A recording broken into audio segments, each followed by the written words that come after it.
ஆண்டவராகிய இயேசு கிறிஸ்துவின் விலையேறப்பட்ட பரிசுத்தமுள்ள நாமத்தில் யாவருக்கும் கிறிஸ்து பிறப்பின் நல் வாழ்த்துக்களை தெரிவித்துக் கொள்கிறேன்.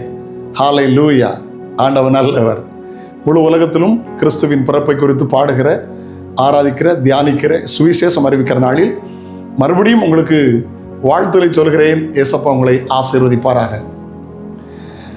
ஐரோப்பா கண்டத்தில் பிறந்து, அதாவது அல்பேனியா நாட்டில் 1910 பிறந்து இந்திய குடியுரிமை பெற்று 1997 வரைக்கும் வாழ்ந்த பரிசுத்தவாட்டி, உலகமே நேசிக்கிற அன்பு தாயார் அன்னை தெரசாம்மை அவர்கள் இந்திய குடியுரிமை பெற்று இந்தியாவில் வாழ்ந்தார்கள். பெரிய பெரிய செலிபிரிட்டிலாம் ஏழைகளை கண்டுவிட மாட்டாங்க. இவங்க ஏழைகளுக்காகவே வாழ்ந்து செலிபிரிட்டியாக மாறிட்டாங்க. ஆண்டவர் நல்லவர். ஸ்தோத்திரம். இயேசு கிறிஸ்து ஏன் மனிதனாய் பிறந்தார் என்பதற்கு ஒரு எடுத்துக்காட்டை சொல்வதற்கு இந்த பரிசுத்த வாட்டியை நான் உங்களுக்கு அடையாளம் காட்ட வேண்டும் என்று நான் விரும்புகிறேன்.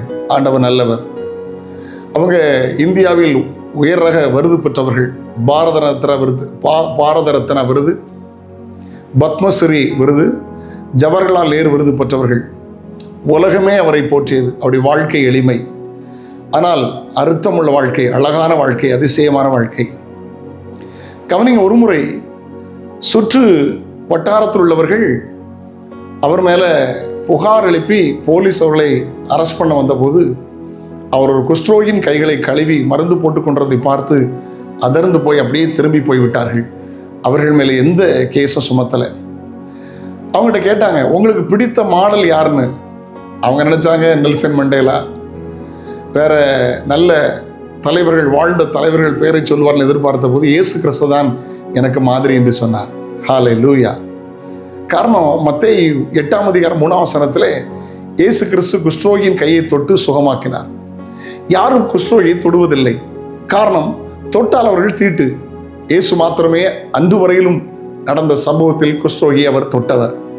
நல்ல கவனிங்க, இறக்க சிந்தையை வெளிப்படுத்த, வியாதிகளை குணமாக்க, தரித்திரங்களை நேசிக்கத்தான் இயேசு உலகத்தில் வந்தார்.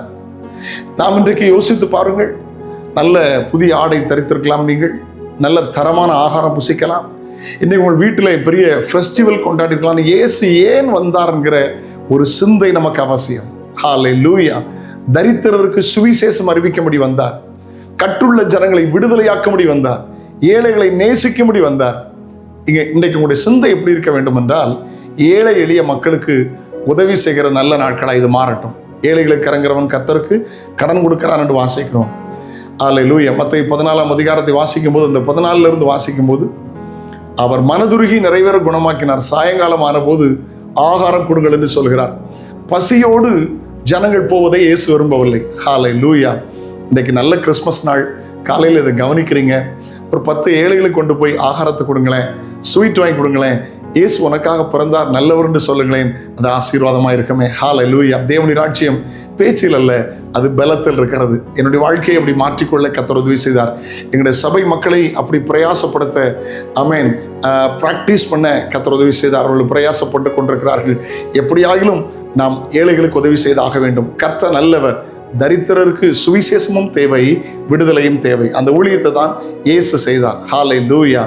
இயேசுவின் பிறப்பை குறித்து, ஆமென், இயேசு பிறப்பதற்கு 800 வருஷத்துக்கு முந்தைய வாழ்ந்த ஏசாயா 9ஆம் அதிகாரத்தில் 6ஆம் வசனத்தில் வாசிக்கும் போது, நமக்கு ஒரு பாலகன் பிறந்தார், நமக்கு ஒரு குமாரன் கொடுக்கப்பட்டார், கர்த்தத்துவம் அவர் தோளின் மேல் இருக்கும், அவன் நாமங்கள் அவனை அதிசயமானவர் என்று சொல்கிறார். வாழ்வில் அதிசயத்தை செய்தார்.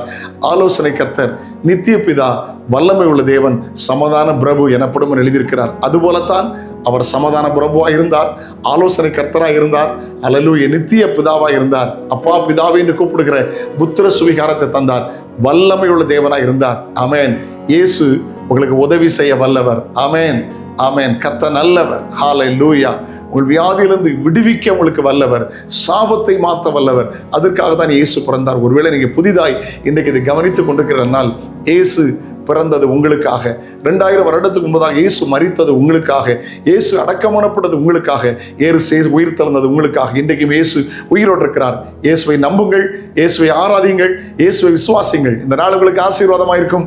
கர்த்தர் உங்களை ஆசீர்வதிப்பாராக. கிறிஸ்து பிறப்பின் ஆசீர்வாதங்கள் உங்களுக்கு உரித்தாகட்டும். ஜெபிக்கலாமா? தகப்பனே, இயேசுவின் நாமத்தில் ஜெபிக்கிறோம். நன்மையும் கிருபையும் பிள்ளைகளை தொடரட்டும்.